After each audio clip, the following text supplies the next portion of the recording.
¿Qué tal, amigos? Muy buenas noches. Por si alguno de ustedes ha perdido la cuenta, ya me encargo yo de recordarles que llevamos 9 meses y un día con el gobierno en funciones. Toda una condena que amenaza con acabar con la paciencia de los españoles, pero que amenaza también con la incipiente recuperación económica.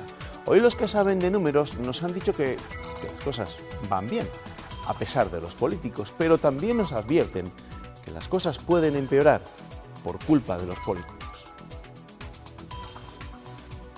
El consumo de los hogares está tirando de la economía en Castilla y León. Nuestra comunidad está en disposición de atraer inversores, tanto del país como internacionales, aunque el empresario prefiere, de momento, ser cauto. Está esperando y está invirtiendo lo mínimo posible, pero invirtiendo porque las ventas siguen creciendo. Es que estamos teniendo una economía en expansión. En los últimos 2 años se han creado 245 empresas. Se crean a un ritmo mucho menor de lo que se destruyen. Entre el 2012 y el 2016 hay una pérdida de 3.630 empresas en Castilla y León.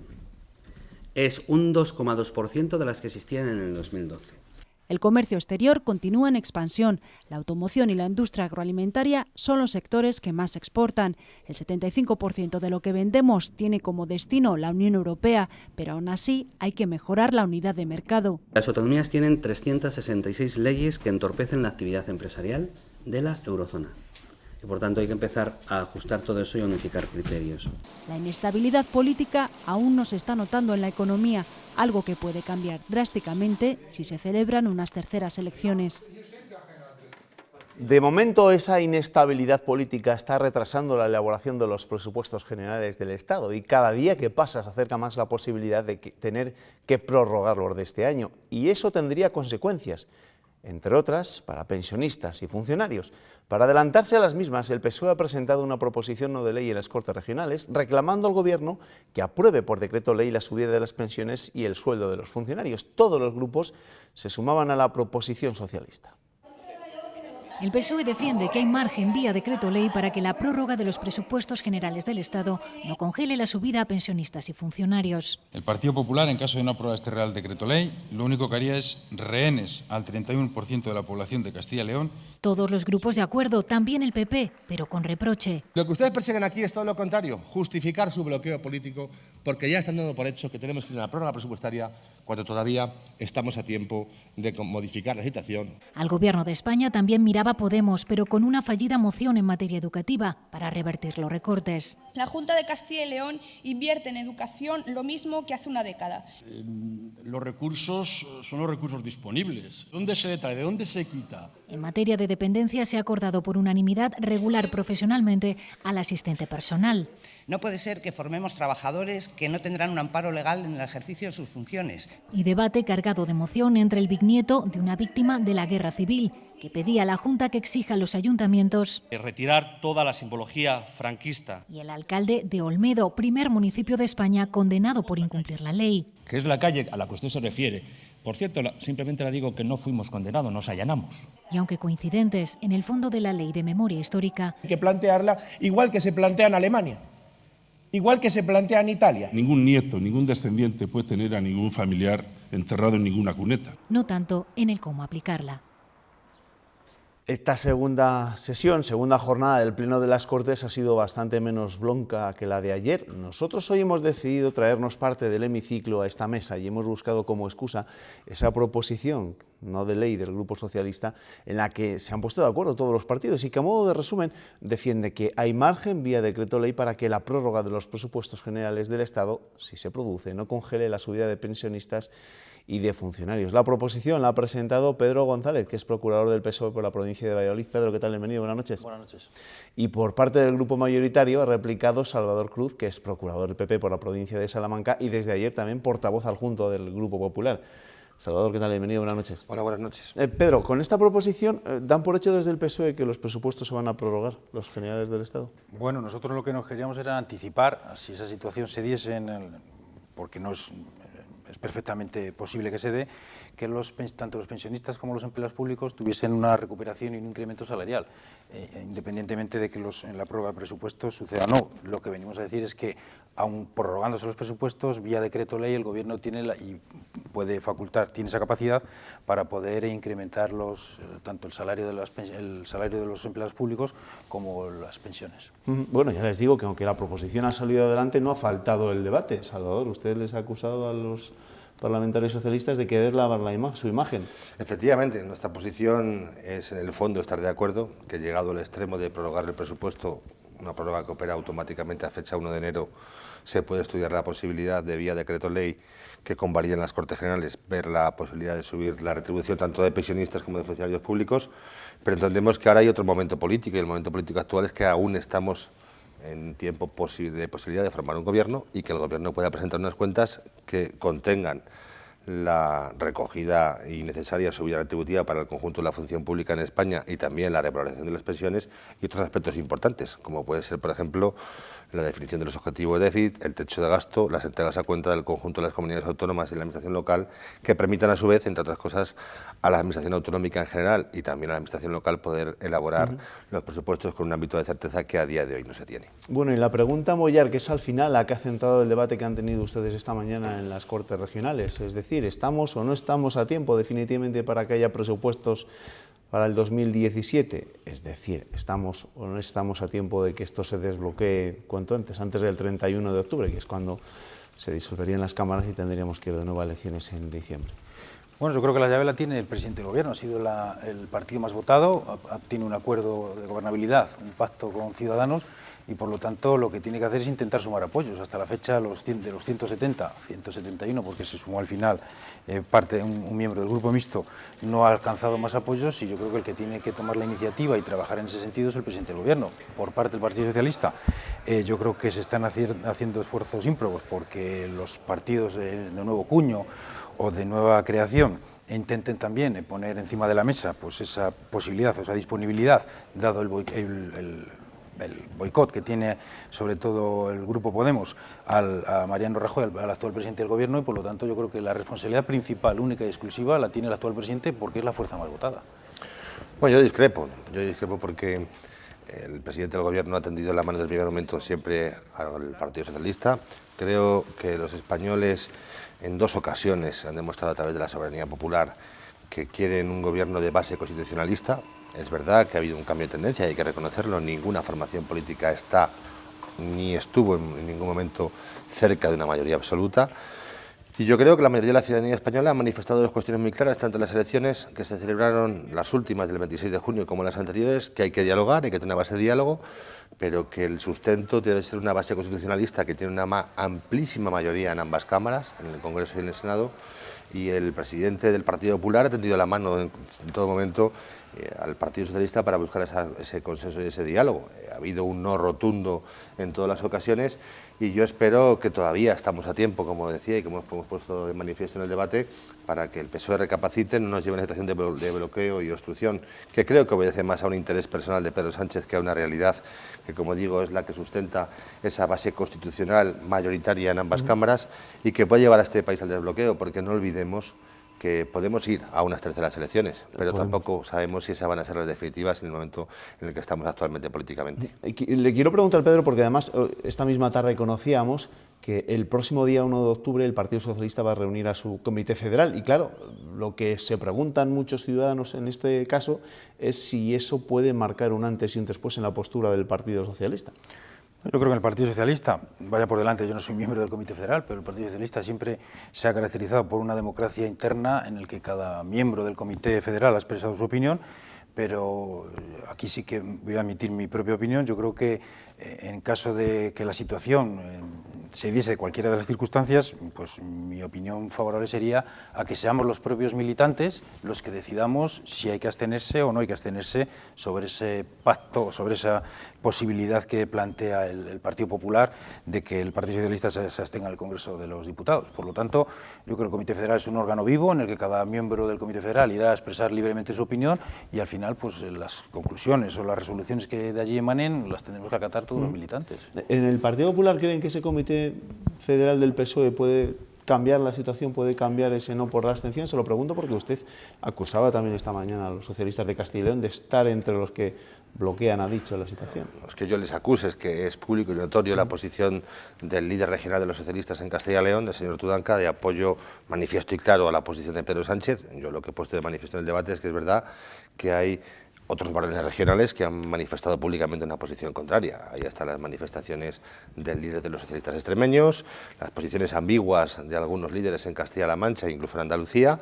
Pero yo creo que el hecho más determinante pueden ser las elecciones vascas y gallegas que se celebran el próximo día 25, y que yo creo que en este periodo de tiempo todos hemos estado a la espera de lo que sucede en las elecciones vascas y gallegas, y lo que pueda pasar de futuro para poder desbloquear la situación en cierta medida va a pasar en función del resultado que obtengan las distintas fuerzas políticas en esas elecciones. Hay que esperar. Yo siempre digo que las encuestas no son válidas hasta que se celebren efectivamente las elecciones, pero hay distintos escenarios políticos que se pueden abrir a raíz de las elecciones vascas y gallegas que pueden ser determinantes para intentar desbloquear la situación. Porque, como digo, al final estamos abocados a llegar a un acuerdo. Los ciudadanos han planteado el diálogo tiene que sustentarse entre todos y todos tendremos que tener gestos los unos hacia los otros para intentar llegar a un acuerdo, porque unas terceras elecciones yo creo que tampoco garantizan nada nuevo, es decir, porque los resultados electorales posiblemente van a oscilar muy poco respecto de lo que fueron las ocasiones anteriores de los pasados meses de diciembre y junio. Bueno, yo no sé lo que pasará evidentemente después de las elecciones en el País Vasco y en Galicia, dependiendo de los resultados, pero ustedes, y les digo a los dos, son conscientes, ¿no?, de que los ciudadanos están ya muy hartos de toda esta situación, de que no haya manera de ver una salida. Probablemente, yo no discuto, yo al final, bueno, pues en los círculos en los que me muevo, pues todos, me imagino que el representante del Partido Popular igual, se mueven en los círculos en los que, bueno, amigos, familia, compañeros de trabajo, etcétera, pues es probable que estén cansados, pero yo diría que al Partido Socialista se le hace muy difícil pactar con un gobierno que ha sido el mayor recortador de prestaciones sociales en la historia de este país, y por lo tanto nosotros no vamos a corresponsabilizarnos de esa situación o de esos recortes. Por lo tanto, con nosotros en ese sentido, yo creo que, vamos, mi apoyo personal total y absoluto al secretario general, no solo como miembro de las Cortes de Castilla y León, sino como militante de Valladolid, tiene todo mi apoyo. Yo creo que lo que está planteando es de todo punto de vista legítimo y coherente. No tendría ningún sentido abstenernos para que gobierne nuestro rival político de siempre, históricamente. Por lo tanto, se hace muy difícil el poder abstenernos. Comparto que la gente pueda estar hastiada, pero vamos, quien tiene que dar los pasos hacia adelante es quien ha alcanzado una mayoría, no absoluta, pero una mayoría relativa, que se la concedieron los ciudadanos, pactó con un acuerdo con Ciudadanos, pero hasta la fecha no ha sido capaz de sumar ningún apoyo más. Por lo tanto, yo creo que el problema, o la responsabilidad no se la puede trasladar al primer partido de la oposición. La responsabilidad la tiene el que actualmente es partido de gobierno y que ha sido mayoritariamente más votado. Por lo tanto, tendrá que ser. Yo creo que el presidente de gobierno tendrá que hacérselo mirar, que no haya conseguido ni un solo apoyo desde que se sometió a la investidura. Yo creo que tiene que ser algo, pues, para reflexión propia, al igual que decía Salvador, que hay voces internas que por supuesto son respetables. El presidente de Extremadura, que imagino que lo tendrá que decir en el Comité Federal cuál es su opinión, o la presidenta de Andalucía, también se empiezan a oír voces discordantes dentro del propio Partido Popular, que igual el problema es el presidente actual, es Mariano Rajoy. Entonces yo creo que la reflexión, está bien que nos intenten pasar, si vale la expresión, la patata caliente al Partido Socialista, que bajo mi punto de vista no la tenemos, pero el Partido Popular también creo que debe de hacérselo mirar. Yo discrepo, en todo caso, lo decía antes, yo creo que Rajoy ha tendido la mano, pero para llegar a un acuerdo tienen que sentarse dos personas a dialogar, y ha habido una hasta ahora que se ha negado rotundamente. Todos sabemos las 17 veces no que Pedro Sánchez le ha dicho a Mariano Rajoy.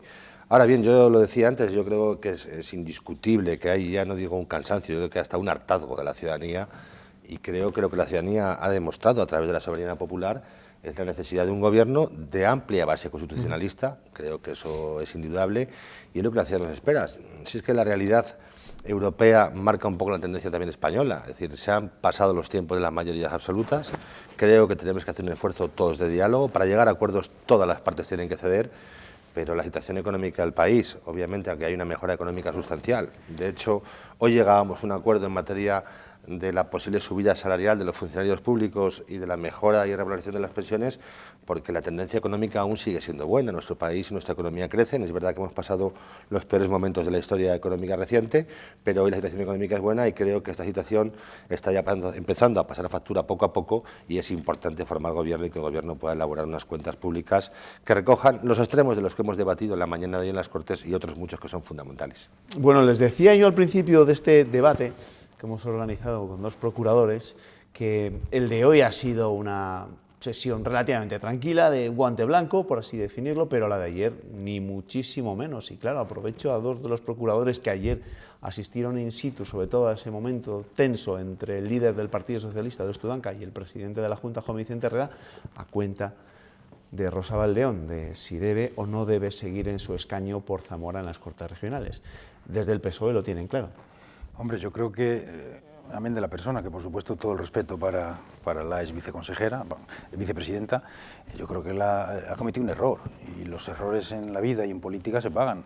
Es más, yo creo que el listón, y arrima un poco las cosas, Sardina, si quiere, ella misma la ha puesto muy alto. Por lo tanto, yo creo que en buena coherencia lo que tendría que hacer es, ha dimitido de sus cargos en el Ejecutivo, y yo creo que debiera dimitir también como procuradora. Yo creo que ese es el mejor y el mayor ejemplo que podemos estar dando a los ciudadanos. Cuando una cosa, el abanico se puede ampliar mucho, los errores, dónde podemos poner el listón cada cual, pero yo he cometido un error que nos puede pasar a cualquiera. Desde luego yo creo que a algunos no nos pasa porque hay determinadas cosas que no las hacemos, pero yo creo que el listón le puso ya muy alto, por lo tanto yo creo que lo que tiene que hacer es entregar su acta de procuradora, y a partir de ahí, bueno, pues yo creo que la vida parlamentaria debe de seguir. Sí me gustaría, si me permites, en relación con el comentario que hacías sobre que si el tono fue bronco ayer, hombre, yo creo que al igual que se deben de encajar las críticas, yo creo que las formas lo deben de ser todo en la vida y en la política. Y hay determinados consejeros pues que yo creo que encajan un poco mal las críticas, y deben de entender que la oposición está para hacer la labor de control al gobierno. Y con mayor acierto, con peor acierto, la oposición pregunta lo que cree conveniente. Y hay algunos consejeros pues que yo creo que se lo toman, no sé si como algo personal o como una reprimenda que nos están echando constantemente las determinadas preguntas que hacemos. En el PP también lo tienen claro. Lo tenemos claro. Yo creo que la conducta de Rosa Valdeón, además los que la conocemos, es una conducta ejemplar. Y es verdad que ha cometido un error, y creo que la respuesta ha sido prácticamente, no voy a decir inmediata, pero inmediata, porque en menos de 24 horas ella había tomado la decisión de renunciar ni más ni menos que a la vicepresidencia de la Junta y a la Consejería de Empleo que ostentaba. A mí lo que me sorprende es como muchas veces tenemos, y que digo todos, una vara de medir distinta. Es decir, en Castilla y León conocemos casos similares al de Rosa Valdeón, y el nivel de exigencia que se le está planteando a ella nada tiene que ver. Incluso en el propio Partido Socialista, ayer en el propio debate se ponía el ejemplo de algún alcalde socialista que tuvo una situación bastante... El alcalde Tudela de Duero. Alcalde Tudela de Duero. Y bueno, no se fue ese nivel de exigencia que pide hoy el Partido Socialista hacia con Rosa Valdeón, no se tuvo en aquel caso. De hecho, lo volvieron a presentar como candidato del Partido Socialista por otra localidad en las elecciones municipales celebradas hace un año.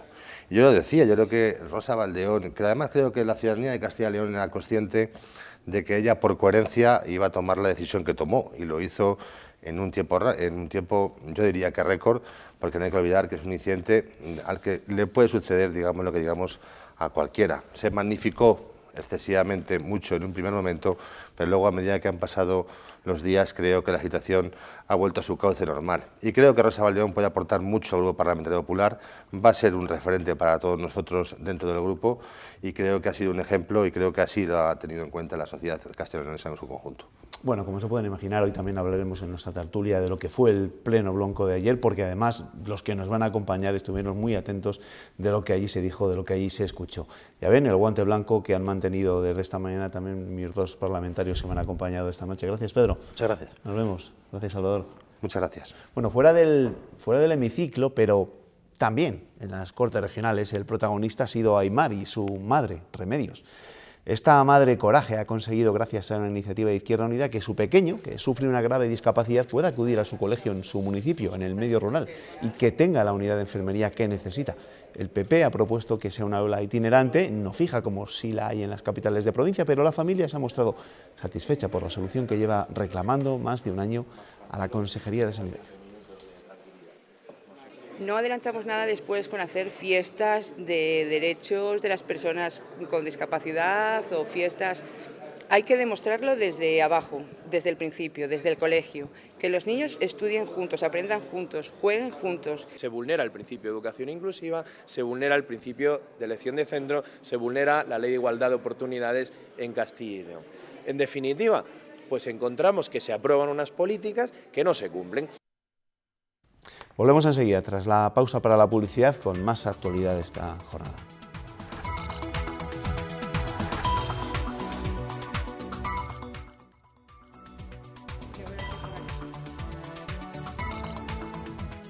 Continuamos en el relato de la actualidad informativa de este miércoles. Esta noche la Fundación Eduardo Barreiros ha reconocido a José Vicente de los Mozos, presidente de Renault España, con el premio a la figura de prestigio en el campo de la automoción, un sector locomotor de la economía española, según el empresario, que ha aprovechado para exigir un gobierno con urgencia. Incredulidad es la palabra que describe cómo se percibe internacionalmente la situación política de España, según José Vicente de los Mozos. El presidente de Renault España ha hecho una llamada urgente a la estabilidad para no perjudicar al tejido empresarial. Ni los ciudadanos, ni las empresas, ni desde el exterior del país se entiende la situación de parálisis actual. Esta parálisis, si llegase a mantenerse en el tiempo, podría afectar de forma negativa a la competitividad de nuestras empresas. José Vicente de los Mozos hacía estas declaraciones durante la entrega del premio a la figura de prestigio en el campo de la automoción, con el que la Fundación Eduardo Barreiros ha reconocido su trayectoria. Un evento en el que han asistido, entre otros, el presidente de la Junta de Castilla y León, Juan Vicente Herrera, y la presidenta del Congreso de los Diputados, Ana Pastor, que ha cerrado el acto sumándose a la petición del empresario de Renault. España lo que necesita es estabilidad. España lo que necesita es seguir creciendo y creando empleo. Lo que necesita es mirarse en el espejo de la automoción. Es mirarse en este sector que crece, que crea empleo. Con este premio, la Fundación Eduardo Barreiros reconoce el papel de los Mozos en el impulso de la automoción española para el presidente de Renault, el motor económico del país. Ya ven, también en este acto que ha tenido lugar esta tarde en Madrid se ha hablado, como no, de la situación que vive España con ese gobierno en funciones, 9 meses y un día, como le decía al principio, una auténtica condena. Y de ella hablaremos, como no, además de otros asuntos de esta jornada, con mis tertulianos de esta noche. Vidal Arranz, ¿qué tal? Bienvenido, muy buenas noches. ¿Qué tal? Buenas noches. Y Pablo Álvarez, ¿qué tal? Bienvenido, buenas noches. Muy buenas noches. Quédense con la imagen de Pablo, que es la primera vez que viene a esta tertulia con corbata. Y no me arriesgo, ¿no? Es verdad, ¿no? Es rigurosamente cierto. ¿Pero te gusta que venga con corbata? Fenomenal, fenomenal. Muy bien, muy bien. Ahora que se llevaban los descorbatados. Ernesto Escapa, buenas noches. Buenas noches. Tú que eres fiel también. Él no viene nunca sin corbata. No. Siempre viene niquelado. ¿Con qué empezamos hoy? Pues mira, empezamos con el norte de Castilla, que destaca en su primera unas declaraciones del exministro de Empleo, Manuel Pimentel. Un gobierno del PP, PSOE y Ciudadanos sería un éxito histórico para España. Pimentel se ha quedado un poco en un sueño ya que parece que va a ser imposible. Diario de Burgos destaca que las obras del AVE siguen al ralentí y resurgen las dudas sobre su finalización. Señala que pese al desbloqueo con las constructoras, el ritmo de los trabajos en los accesos a Burgos entre el túnel de Estépar y la capital es muy lento. Diario de León, León despide el verano con 331 fuegos y solo 3 investigados. La Gaceta de Salamanca, Javier Iglesias, el presidente de la Diputación, carga contra el PSOE por el bloqueo político a Rajoy. Aprovecha su intervención en el Día de la Provincia para exigir que se forme gobierno y clama contra las dos Españas irreconciliables. Iglesias, que no es Pablo Iglesias. No, es Javier Iglesias. Diario de Soria destaca en su primera la imagen de un accidente mortal, una mujer de 73 años atropellada en la calle Merineros, que falleció atrapada debajo del vehículo a las 7:30 de la tarde. Llevamos una racha de accidentes preocupante. La Razón abre las páginas de Castilla y León con este titular: piden un nuevo modelo social en el que no solo prime el crecimiento económico, la red europea de lucha contra la pobreza y exclusión social. Diario de Ávila destaca en su primera que las plataformas denuncian el maltrato de la Consejería de Fomento por excluir al tren de las mejoras del abono de transporte a Madrid. Diario de Burgos recupera en su primera una noticia que ayer destacaba en portada. El caso de las ayudas europeas que Javier Lacalle, alcalde de Burgos, declara el dinero público es sagrado y son unos hechos graves. Se refiere al desvío de 41.600 euros de fondos europeos. ¿41.000 o más de 400.000? Bueno, 400.000 era la cantidad, pero parece que el desvío, la apropiación, lo que haya sido, es de 41.600 euros. Era una exclusiva de nuestros compañeros del Diario de Burgos y evidentemente hay que ver dónde ha ido a parar ese dinero. Seguimos. El norte de Castilla destaca también en su primera la imagen de la concesión del premio Figura de Prestigio al presidente de Renault España, José Vicente de los Mozos, por el éxito del plan industrial de la empresa. Y la nueva crónica, el coste de los hoteles en León crece un 20% en el último año. Por último, Diario Palentino destaca en su primera la imagen de las romerías marianas del Brezo y de Valdesalse, en las que volvió a primar la alta participación tanto en Villafría de la Peña como en Torquemada. Bueno, no paran las fiestas en nuestra comunidad y eso que estamos ya a punto de decirle adiós hasta el año que viene al verano. Bueno, vamos a hablar de lo que dio de sí el Pleno de las Cortes de ayer, sobre todo porque Pablo Álvarez estuvo allí viéndolo en primera persona y dicen las crónicas, hemos leído, nos han contado los compañeros que allí estuvieron que fue un pleno especialmente bronco. Vamos, de hecho, hoy también algunos de los protagonistas de ese pleno lo han reconocido en los pasillos del Parlamento Regional, ¿no? Creo que estábamos acostumbrados a vivir este tipo de plenos pues, en los meses previos a las elecciones generales del año pasado. La situación estuvo, a mi juicio, mucho más tensa. Eran los momentos en los que se hablaba, el Partido Socialista atacaba más con la corrupción, todo era corrupción en Castilla y León, y ahora, después de este regreso a los plenos ordinarios, pues que había parecido el primer pleno pues, un aterrizaje muy suave, pues ahora se vuelven a enconar las posiciones. Yo creo que tampoco se transmitió la palabra bronco, a lo mejor no es lo que más lo califique, pero llegan momentos en los que, sobre todo Herrera, considera los ataques que iban contra Rosa Baldeón como ataques personales.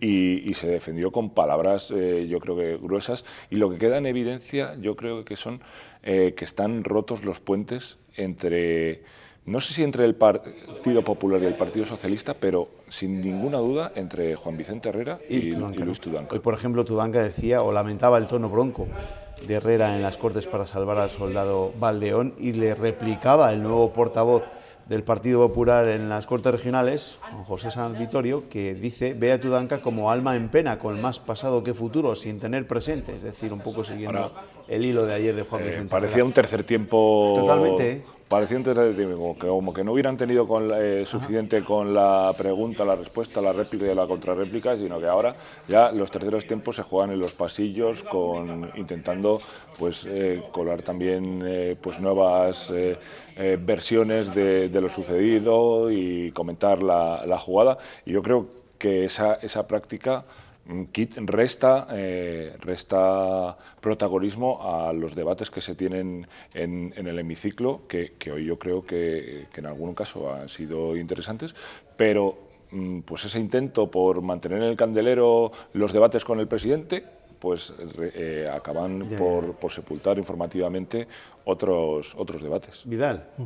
Yo creo que lo verdaderamente significativo, y lo ha apuntado Pablo y estoy de acuerdo con él, es que ese tono personal con el que el presidente desde el principio de la FER, Rosa Baldeón, se ha tomado esta cuestión, ¿no? Es decir, el presidente no se ha reprimido, no se ha contenido, y bien capaz que es de hacerlo porque tiene mucho oficio y muchos años y una total capacidad, pero no ha querido hacerlo en este caso, ha preferido desahogarse, ha preferido incluso arremeter e insinuar que ir contra los enemigos internos dentro de su partido a los que atribuye la filtración. y ha cubierto, digamos, al soldado Valdeón que dice Tudanca en el debate, con toda su artillería y con toda su capacidad política, ¿no? A mí esto me hace pensar que quizá Rosa Valdeón no estaba tan descartada como candidata o como posible aspirante a la sucesión como a lo mejor algunos habíamos llegado a pensar, y que el presidente ha tomado este incidente que ha obligado a la vicepresidenta, a la ex vicepresidenta, a dimitir como algo que le ha atacado a él directamente, ¿no? Pero yo tampoco descartaría la parte de conexión personal que hay entre Juan Vicente Herrera y Rosa Valdeón, el toque humano, el factor humano, que simplemente al presidente le ha parecido injusto lo que está ocurriendo con Rosa Valdeón, y se ha puesto, digamos, al frente del equipo de rescate y del equipo de salvamento, ¿no? Hombre, eso es un debate que está también sobre la mesa, ¿no? ¿Hasta qué punto tiene que pagar también un político por un asunto, llamémoslo privado, entre comillas, lo de privado, ¿no? Por un error, por un incidente como el que tuvo Rosa Valdeón, que le puede pasar a otros políticos, pero es ahí. Y ayer se quedó claro también esta reflexión, ¿no?, en el debate que tuvieron tanto Tudanca como Juan Vicente Herrera, ¿no?, cuando Herrera les recordó el caso del alcalde de Tudela. No, en este caso yo creo que la proporcionalidad tiene que ser uno de los elementos que se tengan en cuenta a la hora de ejercer asumir unas responsabilidades. Creo que renunciar a la vicepresidencia de la Junta, junto a la Consejería de Empleo y la portavocía y todos los cargos ejecutivos de Rosa Valdeón, creo que son una responsabilidad política que con el no sé cómo definirlo, con el incidente de tráfico en el que se ha visto envuelta, creo que son razonables y incluso que exceden al hecho en sí, porque también lo decía Juan Vicente Herrera ayer, dice que tiene que renunciar al escaño, pero también tiene que renunciar a su puesto de funcionaria, tiene que renunciar a su carrera de médico. Eso, pensemos, si ocurre a cualquiera de nosotros, tenemos que renunciar a nuestra profesión, nos tienen que echar del trabajo, y si creemos que es así, oiga, reformemos la ley. Lo escribíamos este fin de semana en los periódicos de Promedicar, en un artículo.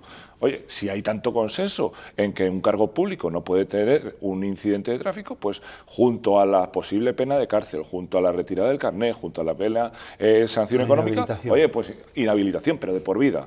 Sí, sí. No, entiéndeme, es un tono irónico, pero dice, si hay ese, que no sea por gracia del afectado, sino, oye, que venga por escrito. Sabemos, que sepa todo el mundo a qué está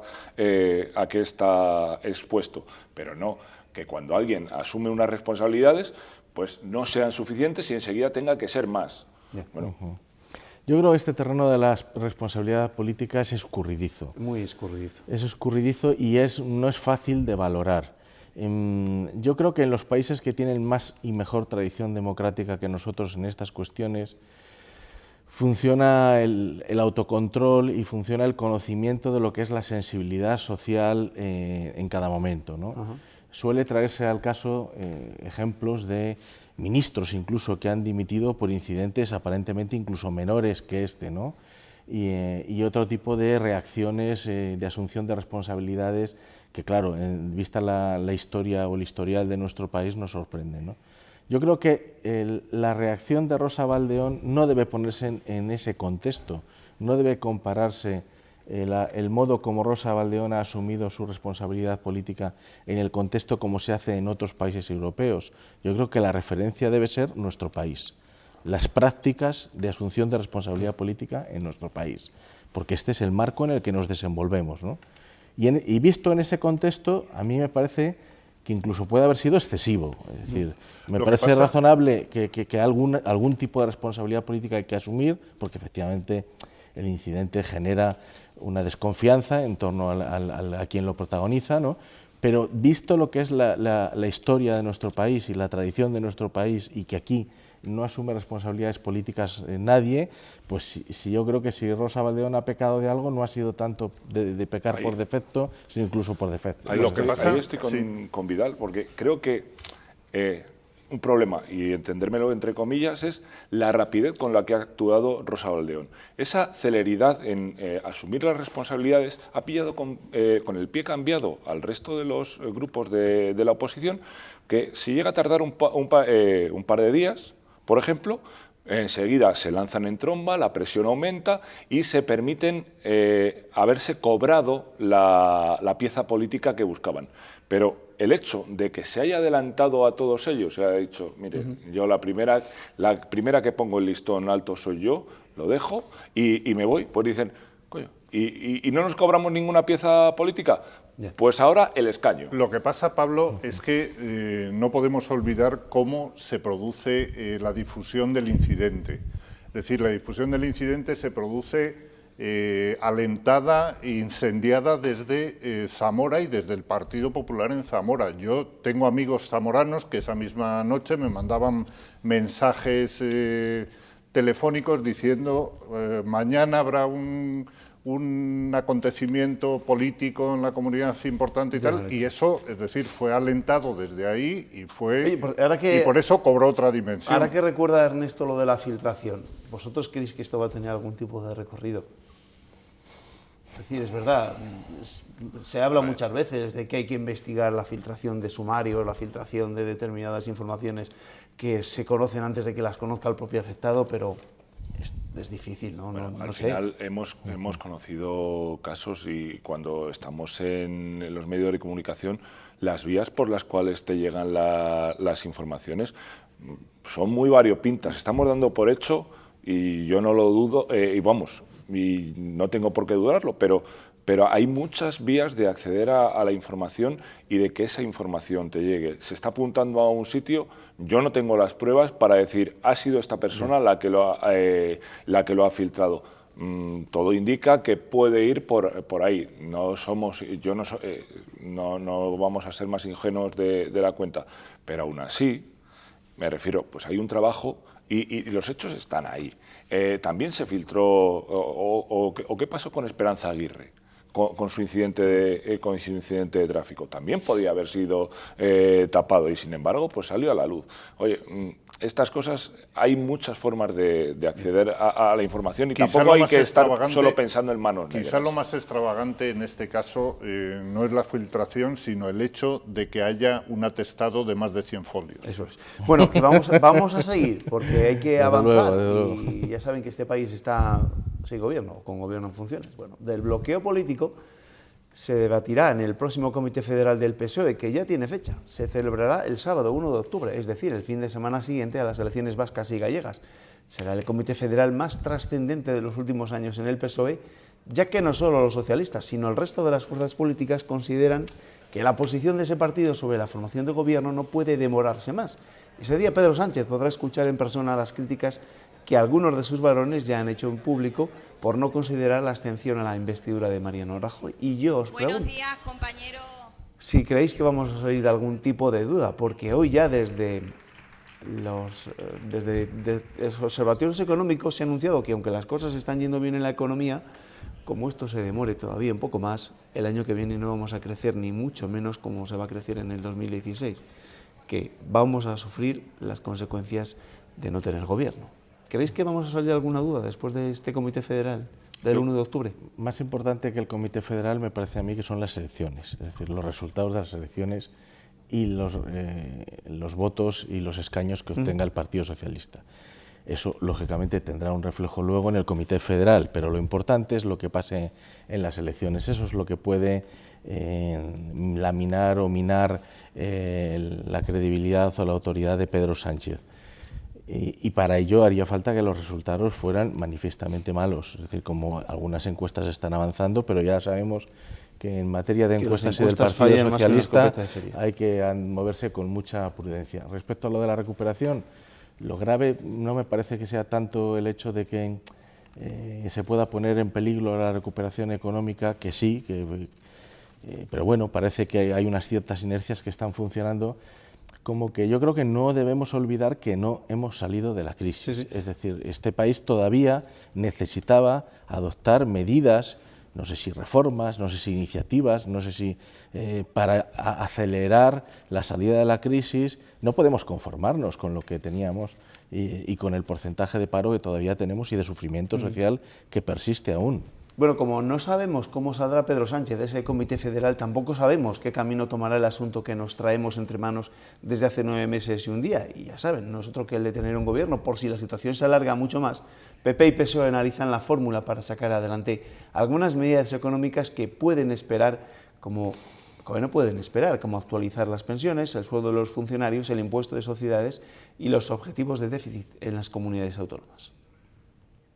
Vamos a ver si somos capaces de minimizar daños y aunque la ley no nos permite hacer muchas cosas, vamos a ver que esto genere el menor daño posible. Se lo he dicho 1000 veces al señor Sánchez, pero con escaso éxito. Y que hablan para cambiar sociedades y modificar los presupuestos de manera encubierta, pero no son capaces de desatascar la situación por el qué dirán o porque mi partido internamente me va a tratar peor o mejor. Desde Valladolid, el portavoz del PSOE en el Congreso confirma esos contactos con los populares, aunque asegura que no han ido más allá. Dicen que de momento solo han escuchado las propuestas del Gobierno en funciones en materias concretas. Es una iniciativa que el Gobierno ha tomado de hablar con la oposición, de un Gobierno en funciones y que tiene minoría, y a partir de ahí, pues lo que el Partido Socialista le ha dicho es que este diálogo se tiene que abrir al resto de grupos parlamentarios. No ha habido ningún tipo de avance más. Minimizar daños, decía el presidente del Gobierno en funciones, Mariano Rajoy, esta mañana también en el Pleno de las Cortes Regionales, y lo hemos debatido antes con un procurador socialista y otro del Partido Popular. Se han puesto de acuerdo los dos partidos, con el resto de partidos también de la oposición, en apoyar una PLN, una proposición del Grupo Socialista, en la que se pide al Gobierno que por decreto ley se puedan subir las pensiones y se puedan también subir el sueldo a los funcionarios, aunque no haya presupuestos o tengamos que prorrogar los presupuestos de este 2016.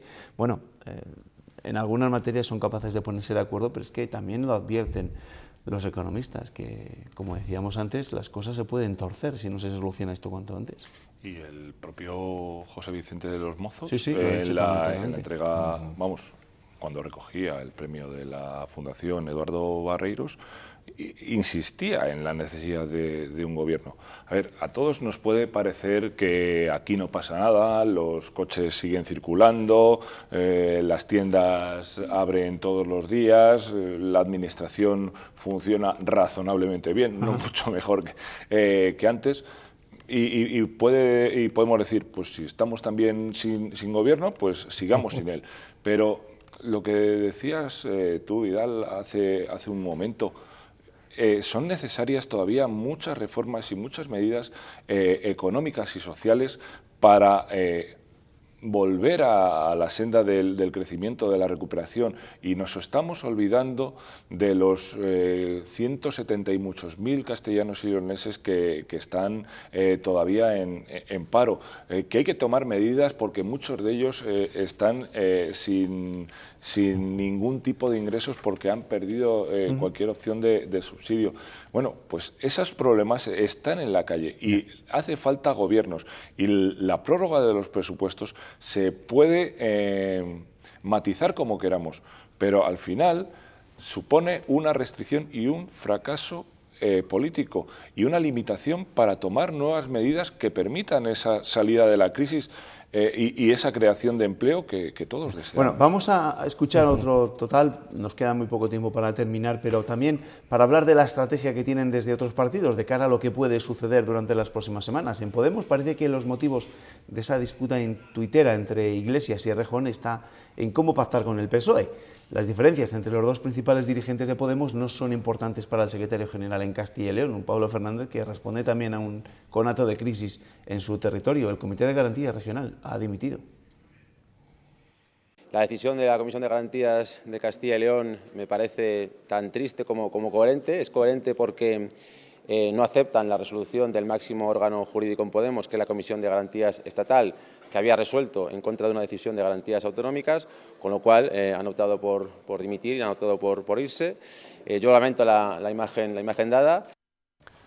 Pablo Fernández, el secretario general de Podemos en Castilla y León, no da importancia a ese debate tuitero entre Íñigo Errejón y Pablo Iglesias, pero Vidal, ¿para ti esto significa algo, el que haya esa, no sé si lucha, pero bueno, esa sí, secuencia de yo creo que Podemos está viviendo un momento decisivo, un momento crítico en el que tienen que terminar de perfilar o avanzar en el perfilado de su modelo. Es decir, han llegado hasta aquí utilizando una serie de recursos de retórica y de planteamientos estratégicos de los partidos populistas, fundamentalmente latinoamericanos, pero llegados hasta este punto puede que hayan tocado techo y en estos momentos están en el debate de cómo seguimos, ¿no? Y es un debate importante para Podemos y para el país también, en la medida en que Podemos no deja de ser el tercer partido en estos momentos. Bueno, podremos hablar más adelante acerca de cómo evoluciona todo este debate que tienen en el seno de Podemos, porque durante las próximas semanas, y una vez conocidos los resultados del domingo en Galicia y en el País Vasco, habrá que hacer muchas reflexiones, sobre todo por parte de los dirigentes políticos. Gracias, Vidal. Gracias a vosotros. Gracias, Pablo. Nos vemos. Gracias a vosotros. Feliz semana, Ernesto. Aquí te espero mañana, ¿vale? Hasta mañana. Hasta mañana. Nosotros nos vemos mañana también al filo de la medianoche. Antes, ya lo saben, desde las 7:30 Pilar Ruiz nos contará cómo se despierta este jueves Castilla y León. Que descansen. Buenas noches.